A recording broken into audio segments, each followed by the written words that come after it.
Good afternoon and welcome to today's presentation, Ethical Considerations for Working with an Aging Population. The information presented by the expert is not to be used as legal advice and does not indicate a working relationship with the expert. All materials obtained from this presentation are merely for educational purposes and should not be used in a court of law sans the expert's consent, i.e. a business relationship where she or he is hired for your particular case. In today's webinar, Ms. Cheng will discuss demographic overview, client identification, undue influence, capacity, mental, financial, client waiver, elder financial abuse. To give you a little background about our presenter, Marguerita Cheng is the Chief Executive Officer at Blue Ocean Global Wealth. She is the past spokesperson for the AARP Financial Freedom Campaign, a member of the CNBC FA Council, and a regular columnist for Investopedia Kiplinger. As a Certified Financial Planner Board of Standards Ambassador, Marguerita helps educate the public, policymakers, and media about the benefits of competent ethical financial planning. She serves as a women's initiative advocate and subject matter expert for CFP Board, contributing to the development of examination questions for the CFP Certification Examination. In 2017, she was named the #3 most influential financial advisor in the Investopedia Top 100 and a woman to watch by InvestmentNews. Attendees to require passcode, the word for today is aging. During the Q&A session, we ask that you enter this passcode into the Q&A widget for CLE reporting purposes. The Q&A is located to the left of your screen. Please remember that if you are applying for CLE credit, you must log onto your computer as yourself and stay for the full 60 minutes. You are also required to complete the survey at the end of the program. Please note that CLE credit cannot be given to those watching together on a single computer. Tomorrow morning, we will send out an email with a link to the archive recording of the webinar. The slides can be downloaded from the resource list at the bottom of your screen.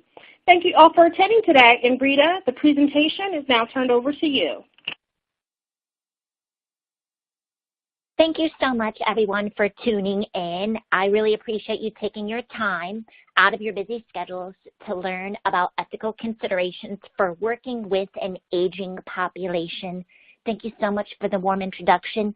I am a certified financial planner based in DC Metro, and this truly is a topic that is near and dear to my heart.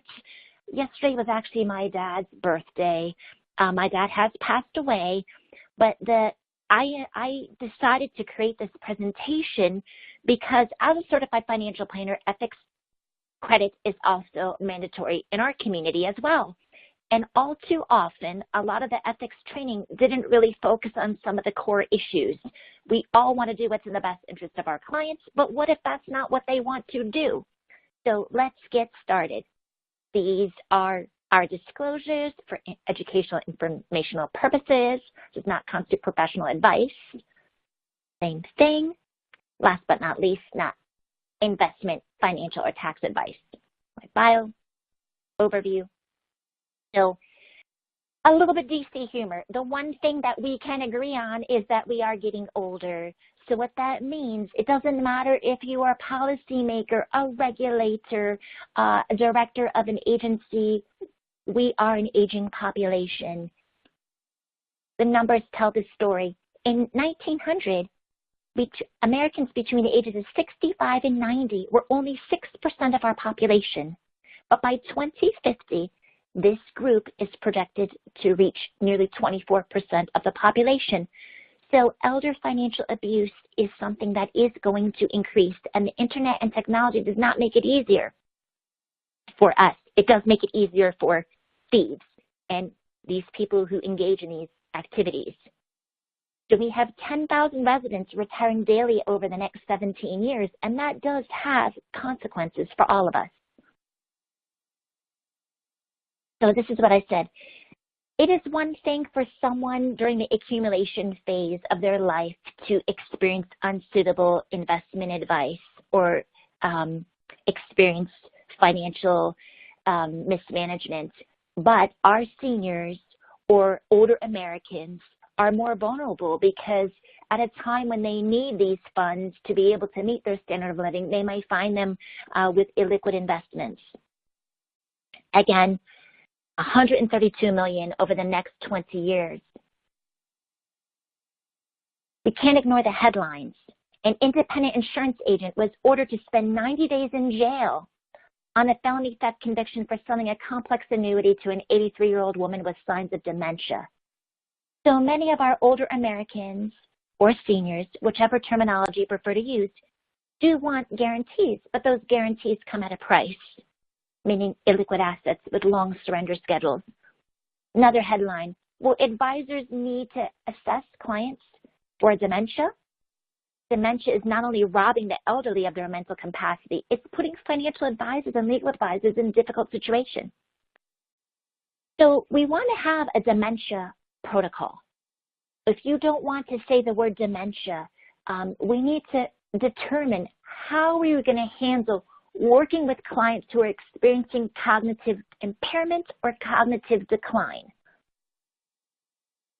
So retired FINRA Chairman Rick Ketchum has commented, it's not so much that we need senior investor legislation, but with respect to how many more seniors there will be, we need to think about compliance and regulation, how we treat this problem. In other words, how you communicate with a client who is in his or her 30s, 40s, and 50s is very different from how you communicate with a client who is in their 70s, 80s, and even 90s. This is what I mentioned before, a little bit of DC humor. No one, whether you're an industry person, regulator, legislator, press, will be able to ignore the fact that we do have an aging population.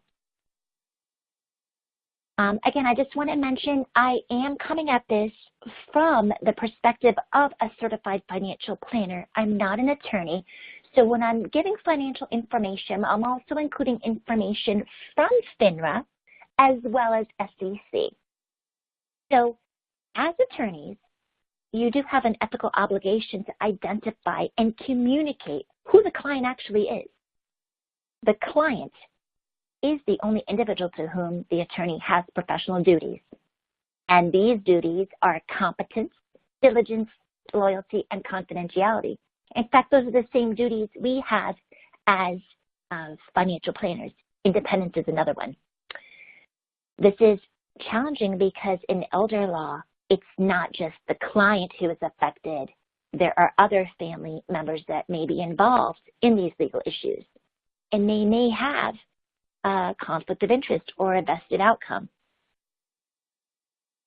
We're going to continue and expand upon the topic of client identification. Just because someone pays for your services does not mean that individual is the client.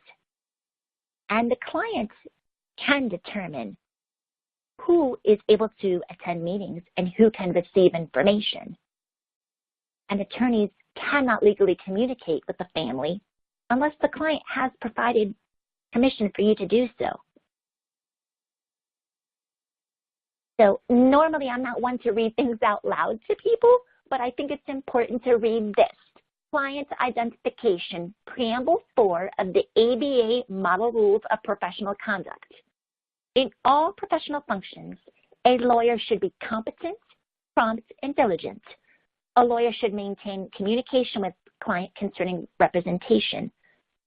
A lawyer should keep in confidence information pertaining to the representation of a client, except so far as disclosure is required or permitted by the rule of professional conduct or other law. So that is in the ABA Rules of Professional Conduct, expanding upon client identification. Who is the client? This is an area that comes up quite frequently, undue influence. So when we are facing ethical considerations of working with elderly clients, the topic of undue influence and duress comes up. So undue influence is any act that overcomes the free will and judgment of another person. It includes exhortations, solicitations, insinuations, flattery, trickery.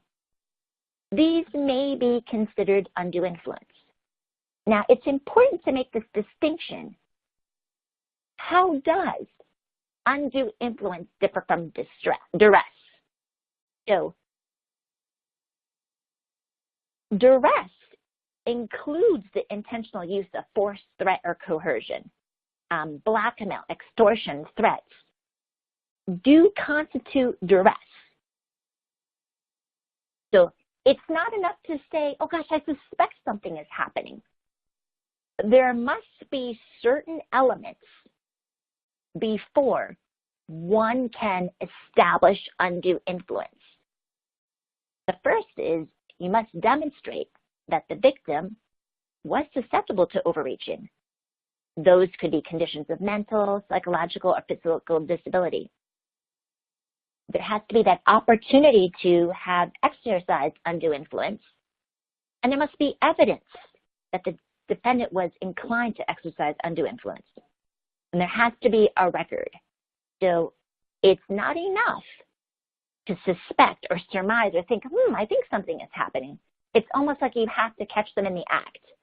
So here are some red flags.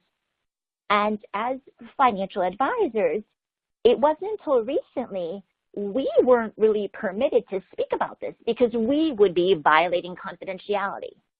But now we as financial advisors are allowed, if we suspect something, to report it.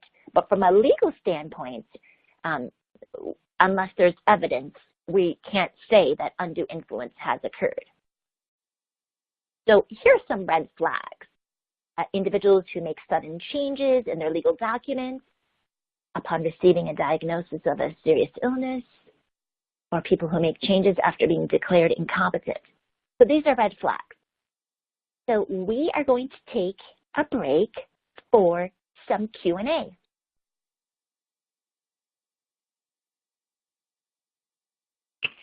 Thanks. We will enter in our first Q&A. If all the attendees can enter in the passcode, which is aging, and any questions that you have for Rita.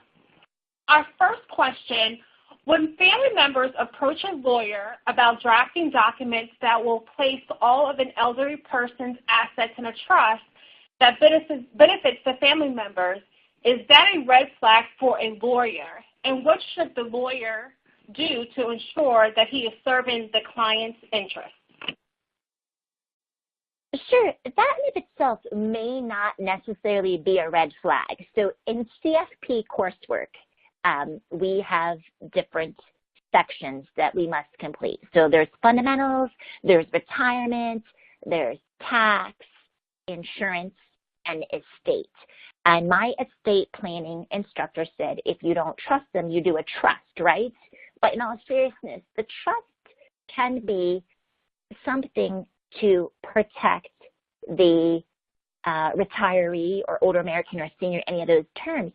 Wanting to create estate planning documents in of itself is not necessarily a red flag. What I think can be a red flag is not allowing the person to come to the meetings, rushing, and not wanting to include other family members.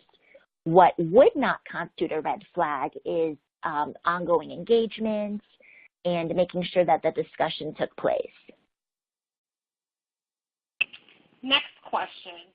In preparing a will for an elderly with an illness such as Parkinson's, do you recommend videotaping your consultation with the client and signing the will? So the topic of Parkinson's disease is definitely near and dear to my heart. My dad had Parkinson's disease. So my dad was diagnosed at 73, and he became really sick at 78 and passed away when he was 82. I think that with certain conditions like Parkinson's disease, that disease manifests itself differently in each patient. In the beginning, my dad did not necessarily experience cognitive impairment or cognitive decline. It was more physical. It wasn't towards the end. So I would say that it is important when you are dealing with a client who has the condition to make sure there's somebody else there. You can certainly record the video, but I would make sure that there's somebody there. And we're actually going to get to that at the end, things that people can do. Next question. Can there be undue influence without dementia? I have seen family members really emotionally manipulate when the elder person is dying. There absolutely can be undue influence without dementia or cognitive impairment, because there are, if you look at the criteria for undue influence, there's certain conditions that must be satisfied. So it can be conditions of mental, psychological, or physical disability or dependency on others. So somebody could have very bad arthritis. They may be mentally sharp, but could be devastated that they're dependent on somebody else and have physical challenges. So undue influence doesn't just have to happen to somebody who has undue influence. You don't have to have cognitive decline to have experienced undue influence. Next question. A client wants to change his will and trust, and he has cancer, but it is not terminal diagnosis, according to the client. Should I get a doctor's letter stating that his diagnosis is not terminal? I mean, this gets into questions of the law, and I'm not necessarily well-versed in the law. I'm of the mindset, I'm a planner, where documentation is always helpful. It can't hurt. There are many types of cancer where people have very high survival rates. So I don't want to speak out of turn and answer that question correctly. Next question. What duty do you have to ensure that the client is not being unduly influenced by a family member? And if there is a duty, how do you meet it? So my duty as a financial advisor, and I think that we can extend this further, is if my client is the senior or the elder American, I do not have discretionary authority. I have to verbally confirm the request and redemptions from the client. If my client is older and not able to verbally confirm that request, and I'm not just saying older, let's say they're older and they had a stroke and they are in a rehab facility. So being old in itself doesn't mean they're not able to make decisions. I want to make that clear. I then have documentation to contact a family member. Best practices is, you might think it's cumbersome to have more than one, but the best practice is to perhaps have a family member with legal counsel as a trustee. So you have two trustees. So you have a family member and then an independent trustee with whom you have to verbally confirm the request. So it's like checks and balances. I think that's a really good system. Next question. Are there precautions to take to avoid another potential beneficiary from claiming undue influence against your client when they themselves have engaged in undue influence, i.e. children or aging parent conflicts? So, wow, that's actually more of a legal question myself, and I don't want to speak out of turn here, but are there precautions to take another potential benefit from claiming undue influence against your client when they themselves have engaged in undue influence? I think, as we had mentioned earlier, having checks and balances can be very helpful. Some people may say, well, we should just have one person to decide because that's just easier. If we have two people, there's a little bit of bickering going on. Every family is different, and I know where money is involved, that gets a little bit emotional. But I would say the main precaution is you can have a family member or maybe two family members and then an independent trustee as well who's not a family member. That's a really good precaution, and I have seen that in my practice. Thanks, Rita. You can continue with the presentation. The capacity. The law presumes that adults have the capacity to undertake legal matters unless they've been declared incapacitated in the context of guardianship or conservatorship. And we are going to actually focus on different types of capacity. So please note that the definition of legal capacity depends on the type of transaction or decision and it depends on the decision, jurisdiction, and then legal capacity has multiple definitions. So here's the first one. Capacity, and there's even a term called financial capacity. Capacity refers to an individual's ability to understand the significant benefits, risks, and alternatives to make and communicate a specific decision. So we know there's financial literacy, like I understand stocks, bonds, and cash. Get it. But then the question is, does the person have the financial capacity to understand the benefits of investing in stock or understand the risks of investing in cryptocurrency and to be able to make that decision? An incapacitated individual is one who is unable to receive and evaluate information and communicate these decisions to the extent he or she lacks the ability to meet requirements for physical health, safety, self-care, or even with appropriate assistance. So that's capacity part one. Like I said, I'm not one to read things, but for purposes of Rule 1.14 of the Models of Professional Conduct, there is special ethical responsibility of lawyers when you're representing clients with diminished capacity. And so it's important to read this out because this is important. We talked earlier about financial capacity.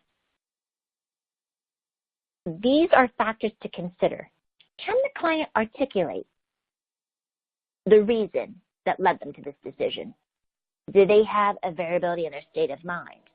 Can they understand the consequences of the decision and the substantive fairness of this decision and the consistency of this decision with the values of the client? So these are very important considerations.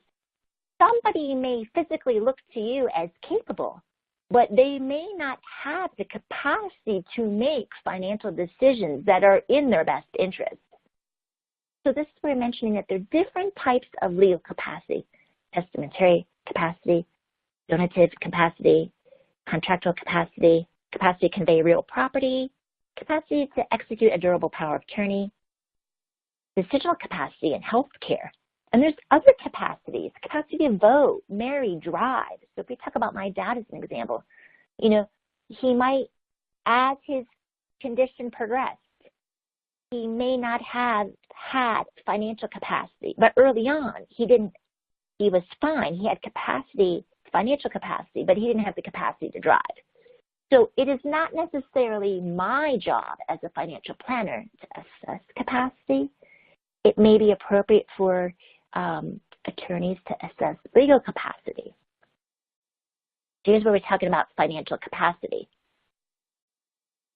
As I mentioned, I may not be qualified to assess, but I sure can document and make sure I report my findings. We can determine if our clients need a medical evaluation, but it is not our place to determine their condition. So financial capacity, there are different domains. So domain one is the most basic, and that's basic monetary skills. And then domain two, these concepts, cash transactions, checkbook management, bank statement management, these are still quite basic. But then when you start to get into domains 6, 7, 8, and 9, somebody may have the financial capacity to go to the store and pay their bills, but they may not have the capacity to make investment decisions. And we will share some strategies of how you protect your clients, but still maintain their independence. So what are some red flags? Forgetfulness.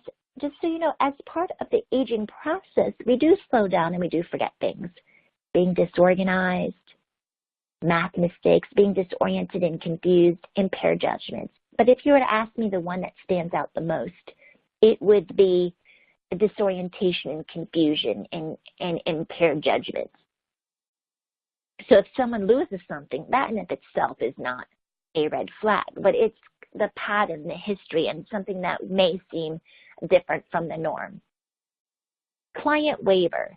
So client waiver is something that comes up when we talk about the topic of capacity. And I put a little screenshot here because it's important to be aware of the potential conflicts of interest when you interact with your clients. And you can go to the American Bar website to learn more. So here's more information about the client waiver.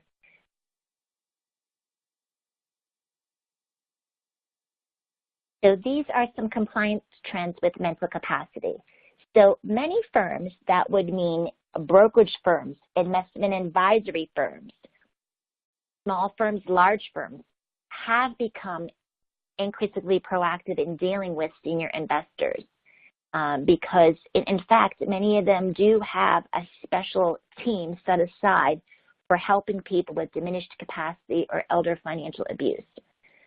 So I just wanted to stress, in the past, if we had suspected something, we had to be very careful about violating confidentiality. But now, with the Safe Senior Act and these heightened level of awareness, we are allowed to report this. And if we're wrong, it's okay. So firms that conduct seminars directed to senior investors must ensure that their presentations are fair, balanced, and not misleading. Protecting senior investors means that they have to either comply with federal law or state law, depending how they're registered. More information about compliance trends. So what can make financial abuse very difficult to detect is financial services is very segmented.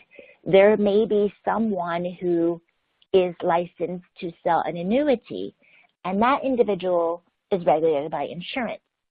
If someone is selling another product, it may be FINRA. And then finally, if it's investments, it could be SEC.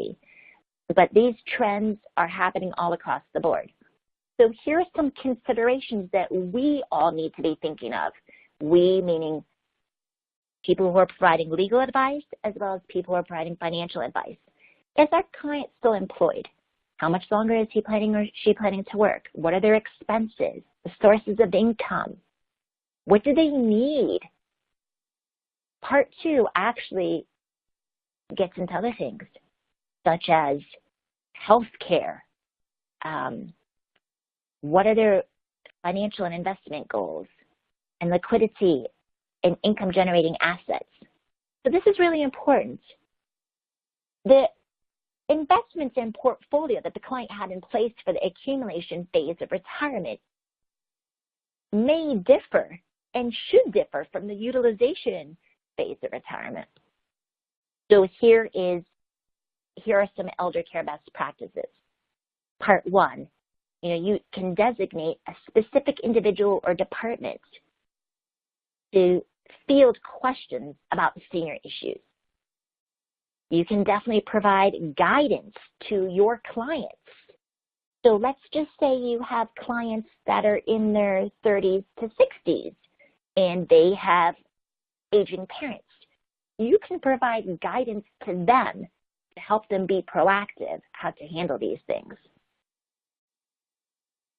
If you receive referrals from financial advisors, you can also share best practices to help them. This is an area where people are very receptive to help.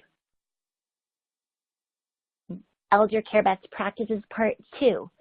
In the initial meeting, you can ask what documents they've executed.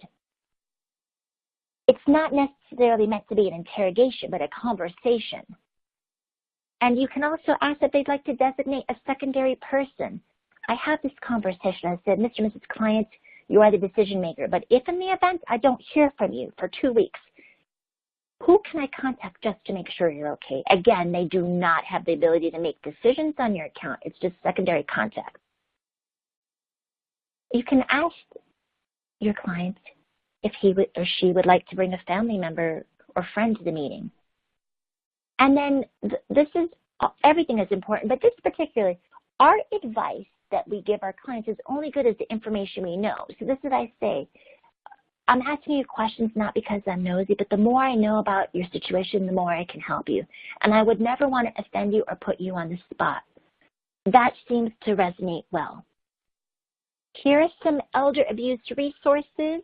Department of Justice, PreventElderAbuse.org, the American Bar, of course, the AARP Foundation, and GAO. The Consumer Financial Protection Bureau also has a very helpful brochure. As I mentioned, I'm based in DC, and they will send these brochures to you for free for you to share with your clients. This is something that it takes a village. We need regulators, we need agencies, we need nonprofits, and we need professionals to all come together to talk about ethical considerations of serving an aging population and what we can do to detect and prevent elder financial abuse. Diminished capacity. So the SEC understands that diminished mental capacity, such as Alzheimer's and other diseases that have cognitive decline, can, in fact, impair a client's ability to make appropriate investment decisions. Here's some more red flags. Memory loss, like I said, that in of itself is an issue. Disorientation, being confused, difficulty performing specific tasks. So, like I said, when part of the aging process, people do experience memory loss. Sometimes people lose paper. Well, I'll give you an example here. So my dad used to trade options. And my dad would trade online just to make $1,500 to $2,500 a month. It was just pocket money. So he would say, as my dad, in his early 70s, he was fine. But by the time he turned like 77, he'd lock himself out of his account. Now, this is not an account I managed. This was his play account. So difficulty performing simple tasks, in this case, he would lock himself out. After the second time, I had a conversation with my mom, my sister's an estate planning attorney, and I said, I don't think we should reset Dad's passwords. I did not lock himself out. He locked himself out. And this is a situation where my dad wanted me to help him reset his passwords, but that was not in the client's best interest. That's when I start to think, you know what, the time has come. Dad's disease has caught the best of him. He is having difficulty logging in and logging out. He would get a little bit belligerent about this, but we came to a very wonderful compromise. We got him online access where he could see his account and make sure his money was there, but we disabled electronic trading. So that is how we handle that. Part 2, reluctance to discuss financial matters, atypical unexplained withdrawals, drastic shifts in investment style, and sudden changes in beneficiary status and confusion. Now, just because there's confusion about missing funds, that in of itself might not be a red flag either. I think it's really important for you to hear these stories, that these are real stories. My client was missing $10,000. She lived in a continuing care facility in Chevy Chase, Maryland. Come to find out, someone had taken her account information and written a check from her account. So the confusion itself didn't mean that she was not experiencing enough capacity to make decisions on her own. I had a relationship with her son because at the beginning we said, if you want to bring a family member, and we're able to recover the money within 3 days. Once again, more information about the diminished capacity risks. A firm must decide whether they will accept, refuse an order from someone suffering from diminished capacity. Of course, there are risks with either action. You know, if you refuse a transaction, people say, well, you didn't want to talk to me. But what if you do that transaction? The most important thing is the firm has to protect the client from him or herself. And likewise, attorneys, we help, and advisors, we need to protect the client from him or herself. We need to accept that what we may do may result in a complaint from somebody, but at the end of the day, we need to do what's in the best interest of the client, and we need to document that. So elder financial abuse, the reason why the name of this presentation is Ethical Considerations of Serving an Aging Population is elder financial abuse often occurs in tandem with diminished mental capacity. Why is that the case? This population is more vulnerable. Seniors have significant assets and often minimal debt, so it makes them more readily targeted. They also have people coming and going in and out of their homes, so we just need to have a heightened awareness. So elder abuse, there's physical, there's neglect, there's psychological, and financial. So I think a question happened earlier. Someone can experience undue influence if they are depending on a loved one for support. That loved one may turn against him or her and say, I'm caring for you, and then the senior may find him or herself feeling extorted. InvestmentNews has done a really good job, that is a trade publication for financial advisors, profiling elder abuse and how advisors, whether that's an investment advisor, financial advisor, legal advisor, can be on the front line in the battle against elder financial abuse. So firms and regulators are putting policies into place. What are some of these policies? Well, the Safe Senior Act. Safe Senior Act means that in the past, if we reported this, we could have, I don't want to say gotten in trouble, but they'd have been scrutinized for violating confidentiality. Right now, suspicion is enough to report it, and transactions are allowed to be slowed down to allow investigative matters to occur before transactions can be processed. Why is elder financial abuse important to your practice and my practice? Well, the financial health affects our clients' overall health. With wealth, you are able to gain better healthcare access. Quality of nutrition, healthcare, they are definitely affected by the amount of financial resources we have. And many aspects of the normal aging process and disease can make clients more vulnerable to fraud and exploitation.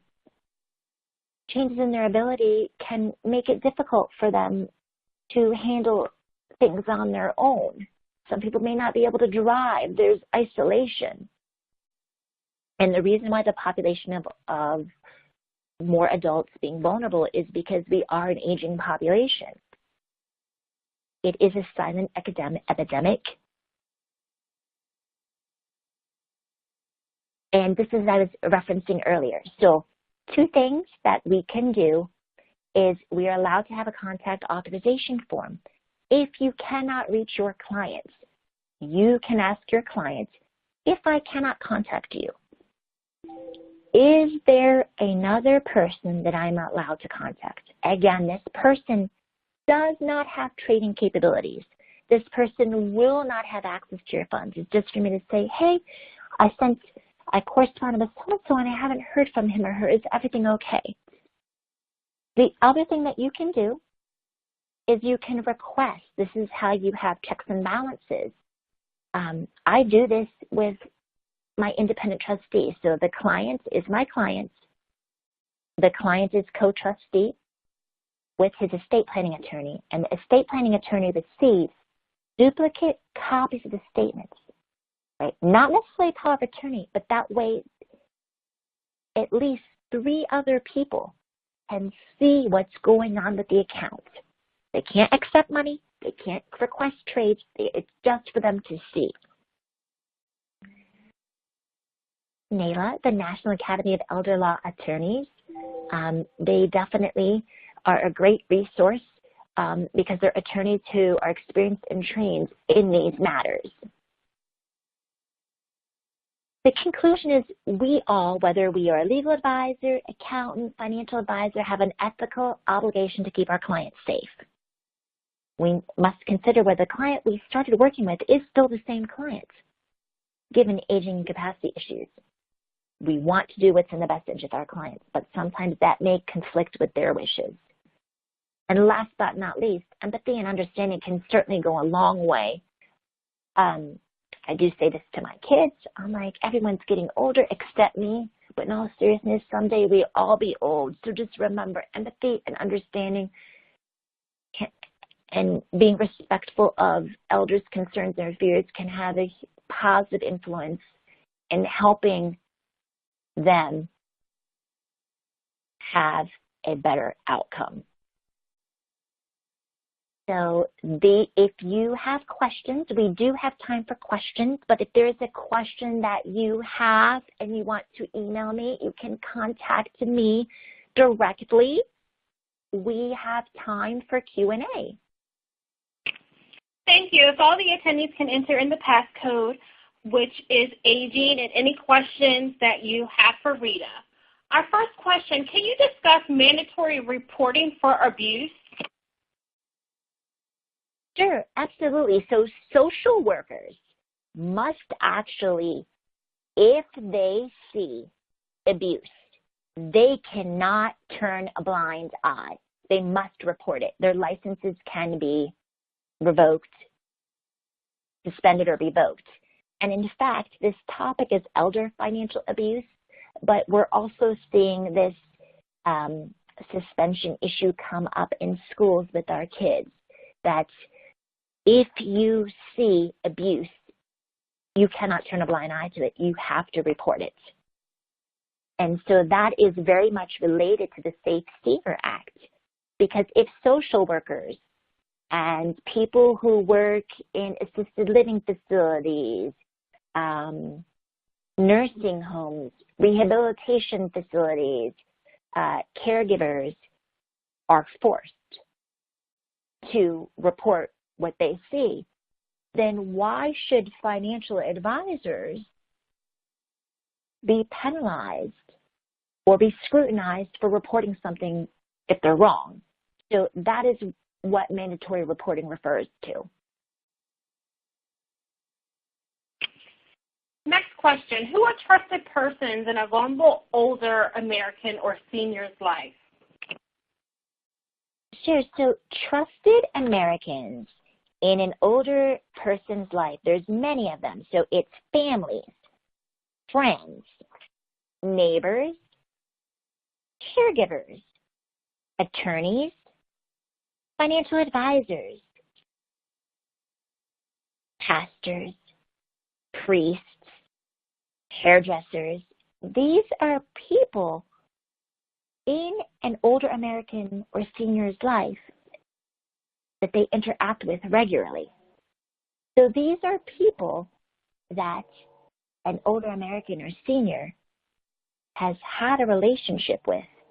And these are people that they trust to care for them, to perhaps do their hair, be their spiritual mentor. So why is this relevant? It is relevant because more often than not, it is trusted persons, not strangers, who engage in elder financial abuse, because they take advantage of the fact that they have a position of trust with this older American or senior. Next question. What precautions can people take to avoid allegations of undue influence when family members, however close or distant, are clients? So the first thing that I always encourage people to do is, just because you don't talk about these matters does not mean that they are going to go away. And just because you talk about these matters doesn't mean that they're going to happen. So the most important thing is to make sure that we are proactive. So when we talk about undue influence, you want to make sure that you don't have just one person on mom or dad's or grandma or grandpa's account.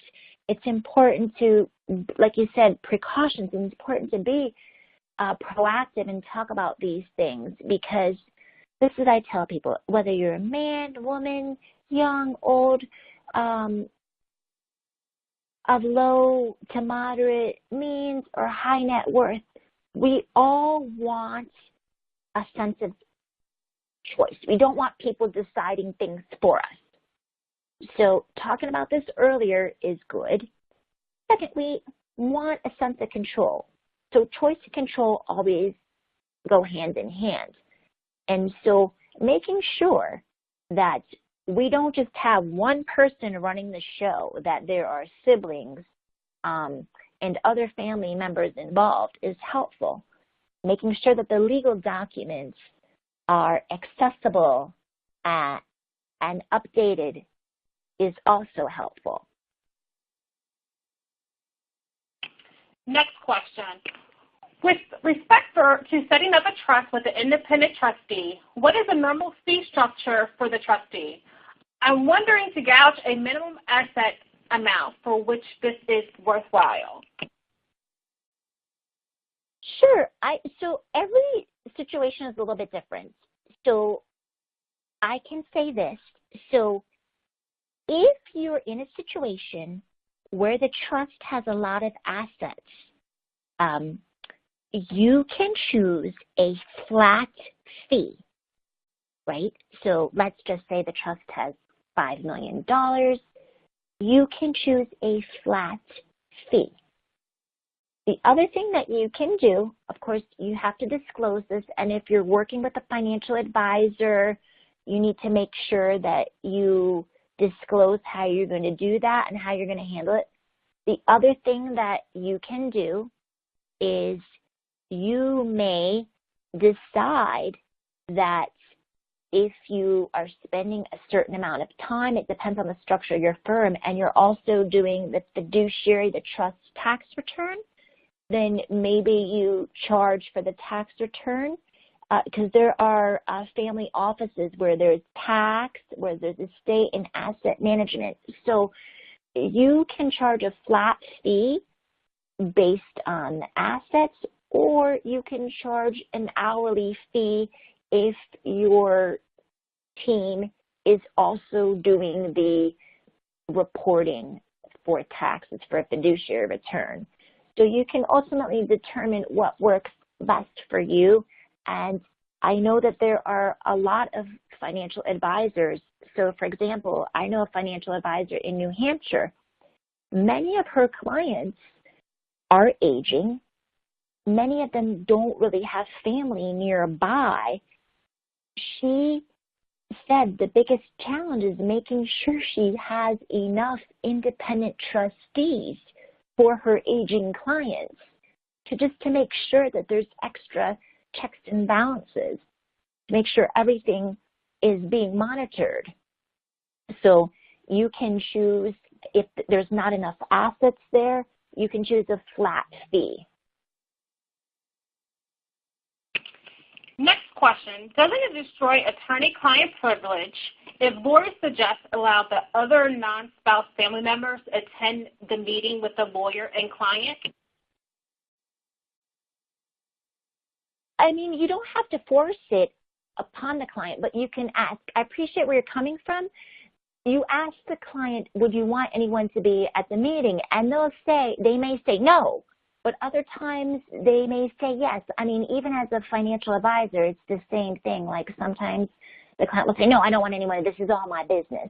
And other times the person will be like, oh, yeah, I would like to bring a family member. I would say don't force the issue, but make it an option for them so that family can be involved. Ultimately, when we talked about who is the client isn't necessarily the person who's paying your services. The client isn't necessarily the other family members. At the end of the day, it's important to ask the client what he or she wants, but it's also important, you're absolutely right, if the client says, we don't want anybody here, and you push the issue and tell them to bring family, you very well could be violating confidentiality. Next question. Which role would be better to obtain to intervene for a very old senior being abused by a family member with duress, i.e. conservator, trustee, power of attorney? Example, crazy son showing up at an old father's home and intimidating and scaring the old man who doesn't have the guts to get a restraining order on his own and police aren't much help at all? I mean, these situations can be very stressful. I mean, if it's not comfortable for another family to report, there are, you can email me and I can give you some guidance. There are a lot of agencies that can help. So, for example, if this person is of modest means, one of the things that AARP Foundation does is making sure that they get help for the most vulnerable. Then there's also, for example, I'm in D.C., so there's the AARP Foundation. There's also the D.C. Department of Aging. So there's resources there that we can use. And then last but not least, here in D.C., I'm a member of the EAPC. I try not to use acronyms without explaining what they are. That is the Elder Abuse Prevention Committee, and that has local agencies and law enforcement come together because it does involve a lot of people. It involves law enforcement, involves social service. It also very well could involve regulators. So if you need more specific information, you can definitely email me, and I will do my best to point you in the right direction. Next question. What percentage of abusers are family members or trusted others? So remember how we had the question, who are trusted persons? Believe it or not, 10% of abusers are trusted family members and trusted others. It is not unusual for elder abuse to be underreported. In fact, only 1 in 44 cases is reported. That begs the next question, why don't people report it? The numbers actually very well could be higher of trusted persons. But think about it, if this is your family member, you're old, you may be sick, you may be vulnerable, you may be experiencing cognitive decline or cognitive impairment. You may not have the wherewithal to report that. If my dad were experienced elder financial abuse in his final days, I'm more focused on caring for him to make sure that he can die with dignity. I might not have the wherewithal to report that. So it's very important. If there's anything you learned today is elder abuse is significantly underreported. Only 1 in 44 cases are reported. And the reason why is there's a lot of shame, a lot of embarrassment, and a lot of frustration because these are people in your community that you've had to interact with. So, and the most vulnerable person may not be in a position to even do anything about it. Next question. If a client seems to have financial capacity when first approaching the lawyer about estate planning, but subsequently his capacity diminishes? So the question is, if a client seems to have financial capacity when first approaching the lawyer about what subsequently, so what do you do? Is that the question? What do you do if a client seems to have financial capacity when first approaching the lawyer about estate planning, but then subsequently his or her capacity diminishes? So, I mean, if it is just the one person, I think that you need to document how far along you got in the process. That's really important because in this case, I don't know how far the engagement went. Did you start the process? Did he or she pay you a fee? If they are a client and you didn't get far in the process and you can document that his or her condition declined, that's going to be really important because if family comes along and says, you know, my mom or dad or grandma or grandpa reached out to do estate planning, but they didn't get that far. Again, I'm not approaching this from a legal aspect, but I know that documentation, being able to confirm and verify that the client's capacity did diminish and he or she was not in a position to continue with the process can be extremely helpful, because you can't be forcing people to sign documents, because that would be a situation of undue influence. Next question. What does NAPSA stand for? Sure. So NAPSA stands for National Elder Financial Exploitation Advisory Board. So this is an organization that brings together community-based nonprofit organizations, social services, regulators, and law enforcement to help detect and prevent elder financial abuse and exploitation. Last question. What are some symptoms of elder abuse? So elder abuse, so if you see somebody who, symptoms of someone who is a victim. So there could be a change in their physical appearance. Perhaps their clothes aren't as clean as they were, grooming, missing funds, depression, withdrawn activities. So there's a lot of things to consider. So if someone's house is messy, that of itself doesn't really constitute, but if they're withdrawn or depressed, it's true that some medications, some conditions, so I just talk about Parkinson's because that's something that resonates with me, so that's very common with Parkinson's disease. So my dad feeling withdrawn and depressed is not indication in of itself of elder financial abuse, but if someone, you know, hadn't been grooming, has been wearing the same clothes for a week, is missing funds, is withdrawn, is scared, disoriented, those are all signs of elder financial abuse. So you can reach out to an elder abuse prevention committee in your area, National Elder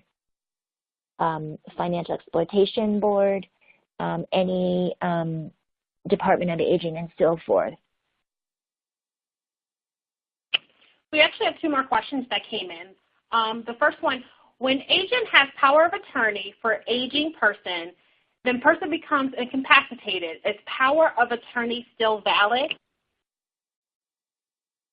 So this is more of a legal question. I know that for brokerage accounts and investment advisory accounts, so I speak from the financial world, we were only allowed to use a power of attorney. We were not allowed to use anything else, so no notices, and that power of attorney had to be submitted when we opened the account if that person wanted to trade and make decisions for that person. As far as legal aspects, I don't want to answer that question, but from a financial standpoint, firms, so a lot of the large firms, whether that's Fidelity, Bank of America, Merrill Lynch, they require a power of attorney, but they also require their own form for them to both be valid. Last question. If there isn't clear incompetence, doesn't documenting small signs of possible diminishment make it easier for family members to later challenge the will against their client's wishes? Gosh, I don't really know that. I don't want to answer something I don't know because that's more of a legal matter. But I know that from a financial standpoint, when we're talking about setting up accounts and people being able to access accounts, that we were not permitted to release information unless it was on file. But from a legal standpoint, you know, I don't want to speak out of turn here because I don't have a background in law. about what people can challenge. Thank you, Rita, for answering those questions. Just a reminder that if you are applying for CLE credit, you must have attended for the full 60 minutes of this presentation. You are also required to complete the survey at the end of the program. Also, certificates will be sent out via email in 24 to 48 hours after the presentation. In addition to being your best source for testifying and consulting experts for more than 60 years, TASA also offers free interactive webinars, expert-written articles, and research reports from expert witnesses, such as the Challenge History Report 2.0 and Expert Profile 360.